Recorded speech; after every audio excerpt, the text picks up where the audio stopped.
మీ ఇల్లు ఎప్పటికీ పటిష్టంగా ఉండాలనుకుంటున్నారా? కాన్ లైఫ్ కెమికల్ తో ఇది సాధ్యం. ఈ నెంబర్ను సంప్రదించండి. 100 రోజుల లోపల 6 గ్యారెంటీలను అమలు చేస్తామని చెప్పి వాళ్ళ కాంగ్రెస్ పార్టీ ఎన్నికల సందర్భంగా ప్రచారం చేసింది. ఢిల్లీ నుంచి గల్లీ వరకు నాయకులందరూ కూడా 6 గ్యారెంటీల పేరుతోని ప్రచారం చేశారు. 6 గ్యారెంటీల ప్రచారం ఎట్లుందంటే ఇందిరమ్మ ఫోటో పెట్టిర్రు, 6 నెంబర్ వేసిండ్రు, 600 కోట్లు హోర్డింగ్ల కోసం, యాడ్స్ కోసం, పబ్లిక్ కోసం ఖర్చు పెట్టారు. కానీ 6 గ్యారెంటీల అమలు కోసం మాత్రం 600 కోట్లు దొరుకుతలే వాళ్ళకి. వాళ్ళు ఏ ఒక్క హామీని అమలు చేయకుండా 100 రోజులు దాటిన వెంటనే మేము 6 గ్యారెంటీలు అమలు చేస్తామని చెప్పి పండుగలు చేసుకున్నారు కాంగ్రెస్ పార్టీలు. ఇలా మీరు 6 గ్యారెంటీలు అమలు చేస్తే వాళ్ళ తెలంగాణలో రైతాంగం గాని, మహిళలు గాని, యువత గాని, పేద ప్రజలు గాని ఎందుకు ఇలా ఇబ్బందులు పడాల్సి వస్తుందో కాంగ్రెస్ పార్టీ నాయకులు స్పష్టం చేయాలి. వాళ్ళ రైతులకు సంబంధించి ముఖ్యంగా ఇప్పుడే మొన్న మేము గొడవ చేస్తాం. ఇక్కడ ఈ ప్రాంతానికి సంబంధించి పంటలకు సాగునీరు లేదు. సాగునీరు లేక రైతులు ఇబ్బంది పడుతుంటే ఇలా కృష్ణారెడ్డి గారి నేతృత్వంలో ఆందోళన చేస్తుంది. మేము అధికారులను డిమాండ్ చేస్తే, ప్రభుత్వం డిమాండ్ చేసే వెంటనే నీరు వదిలిపెట్టారు.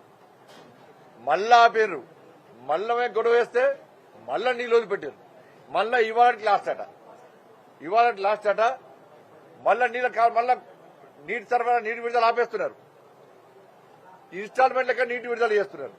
వాళ్ళ రైతులకు పంటకు ఎంత నీళ్లు కావాలి దాన్ని గుర్తించి పంటలు ఎండిపోకుండా రైతులకు సరిపడా సాగునీటిని అందించాలంటే రాష్ట్ర ప్రభుత్వం దానికి భిన్నంగా తూతు మంత్రంగా మొక్కుబడిగా నీళ్లు వదిలిపెడితే వాళ్ళ పంటలను ఏ విధంగా పండించుకుంటారో ఒక్కసారి రాష్ట్ర ప్రభుత్వం స్పష్టం చేసిన అవసరం ఉంది.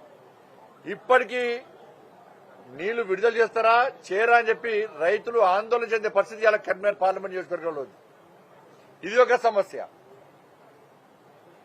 మొన్న అకాల వర్షాల వల్ల నష్టపోయిన రైతులు ఈ కరీంనగర్ పార్లమెంట్ నియోజకవర్గంలో సిరిసిల్లలో స్వయంగా నేనే పోయినా, క్షేత్రస్థాయిలో నేనే పంటలను పరిశీలించిన.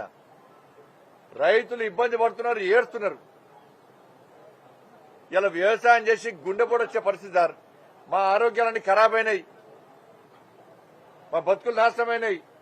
ఏదో లాభం కోసం మేము కోట్లు సంపాదించుకోవడం కోసం, లాభం కోసం వ్యవసాయం చేస్తలేము. మా కుటుంబ పోషణ కోసం వ్యవసాయం చేస్తున్నాం. గతంలో చేసిన అప్పులను తీసుకోవడానికి వ్యవసాయం చేస్తున్నాం తప్ప ఏదో లాభాల కోసం చేసే పరిస్థితి లేదు.